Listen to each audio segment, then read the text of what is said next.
first sliver of dawn, a faint, almost imperceptible gray, began its slow ascent over the distant, rounded peaks that cradled the quiet village. Inside his small, unassuming home, Kalen, the quiet villager, was already stirring. It wasn't an abrupt awakening, but a gradual, gentle unfurling from the depths of sleep, much like the slow opening of a shy, night-blooming flower.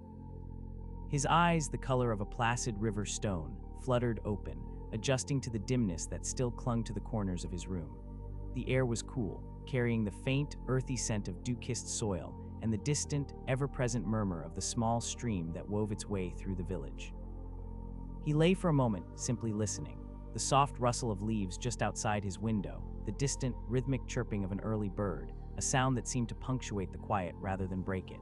These were the familiar symphony of his mornings, a comforting prelude to the day ahead. There was a certain beauty in this quietude, a profound sense of peace that settled deep within his bones. He had always preferred the subtle whispers of the world to its louder pronouncements. With a soft sigh, Kalen pushed himself up, his movements unhurried and deliberate. His futon, neatly folded against the wall, was a testament to his orderly nature. He stretched slowly, feeling the gentle pull in his muscles, a quiet acknowledgement of the day to come. His home was simple, built of dark, polished wood and rice paper screens, letting in a diffused, soft light when the sun eventually climbed higher. There were few possessions, each chosen for its utility and quiet aesthetic: a small, worn wooden table, a single ceramic teacup, a faded scroll depicting a lone tree on a windswept hill. Everything had its place, a silent harmony that reflected the calm within him. He moved towards the small kitchen area, his bare feet making no sound on the wooden floor. The act of preparing his morning tea was a ritual, a meditation. He took the kettle, filled it with water drawn from the village well the evening before, and placed it carefully over the low flame of his small, efficient stove. The gentle hiss of the water beginning to warm was a comforting sound, a prelude to the day's first warmth. While the water heated, he selected his tea leaves from a small, sealed ceramic jar. They were simple, green tea leaves, dried and fragrant, picked from the bushes that grew wild on the lower slopes of the nearby hills. He held them for a moment, inhaling their subtle, refreshing aroma, a tiny moment of appreciation for nature's bounty. The kettle began to sing softly, a gentle hum that grew steadily. He poured the hot water into his teacup, watching the steam rise, a delicate, ephemeral cloud. Then he added the tea leaves, letting them steep for just the right amount of time, a matter of instinct and long practice. The color slowly diffused into the water, turning it a pale, translucent green. He sat at his small table, cupping the warm ceramic in his hands, feeling the gentle heat seep into his palms. The first sip was always the most profound, a delicate warmth that spread through him, waking his senses gently. It was a taste of the earth, of the morning, of quiet contentment. As he drank, he gazed out of his window.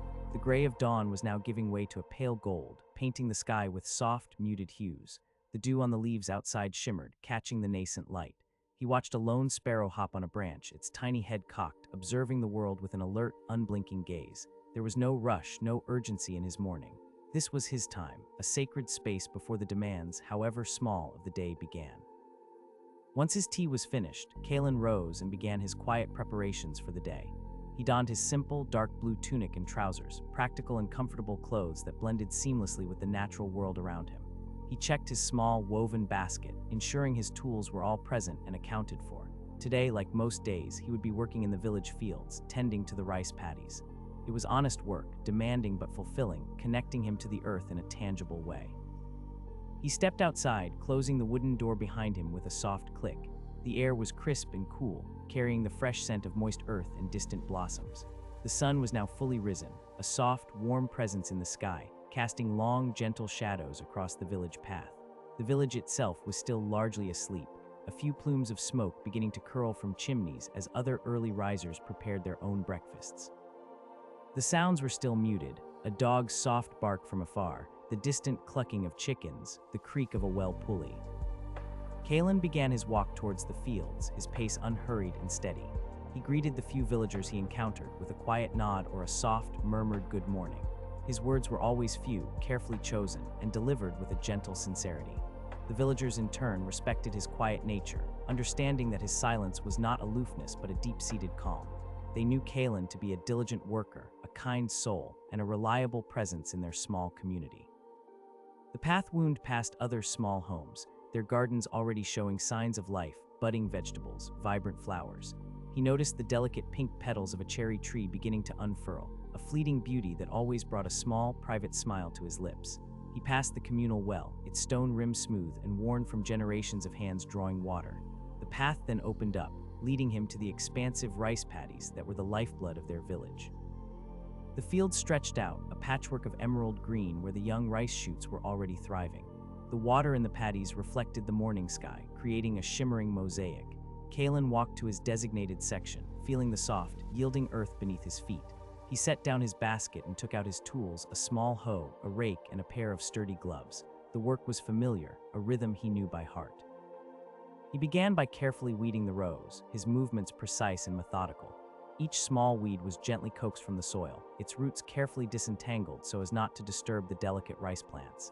It was repetitive work, demanding focus and patience, but Kalen found a profound sense of peace in it. His mind would clear, the worries and trivialities of the world receding, leaving only the immediate task at hand.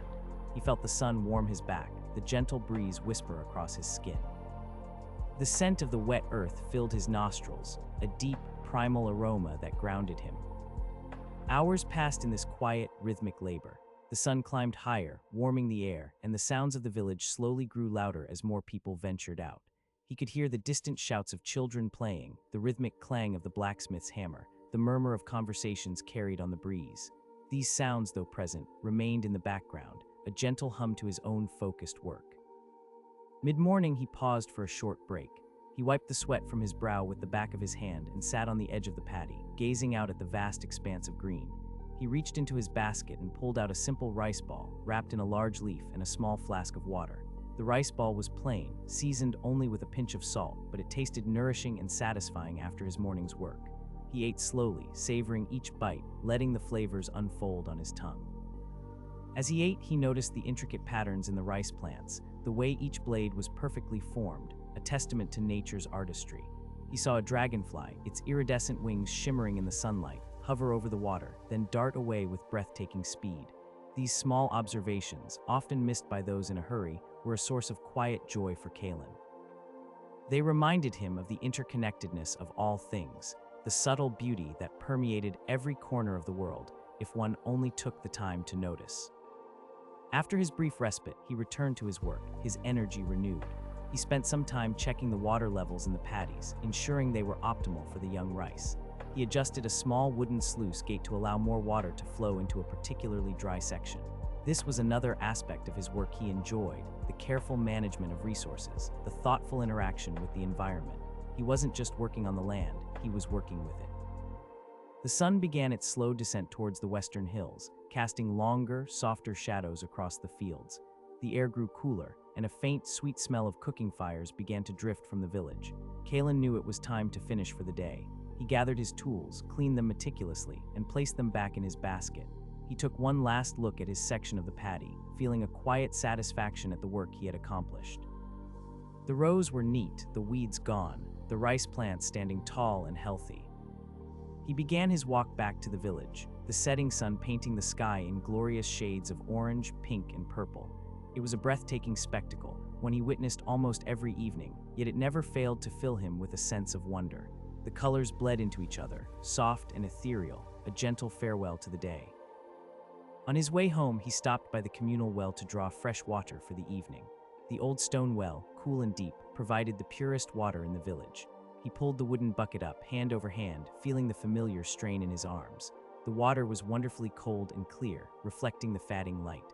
He filled his personal ceramic jug, the gurgling sound a small, pleasant melody in the quiet twilight.